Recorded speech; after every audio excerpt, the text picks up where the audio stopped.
inna shani'aka huwa al-abtar.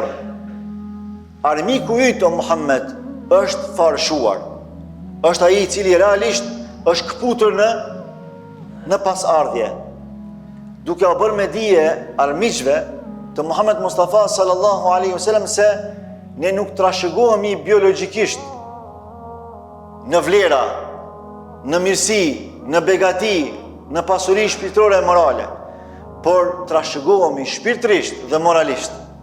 Dikush mund të ketë më së shumti fëmijë, edhe më së shumti pasuri, por nëse s'ka vlera morale, ai s'ka realisht asgjë. Merreni edhe analizoni këtë person që e ka ofendu pejgamberin e dashur Muhammedin sallallahu alaihi wasallam. Çka ka trashëgu pas vetes ai? Çka i përmendet atij diçka që e kalon pas vetes? Nuk i dihet madje as sa fëmijë ka pas. Ndërkaq pejgamberi ton të dashur sallallahu alaihi wasallam i dihet e gjithë trashëgimia e tij e bujshme.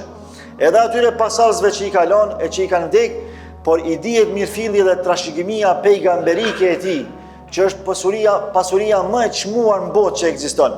Fjala e Allahut, Kurani, dhe është tradita pejgamberike e Muhammed Mustafa sallallahu alaihi wasallam, përmes së cilave me miliarda njerëz udhëzohen, orientohen, e adhurojnë Allahun e Madhërisëm si duhet, i zgjidhin problemet e tyre jetësore, e qetësojnë shpirtin e tyre përmes këtyre porosive kuranore dhe pejgamberike.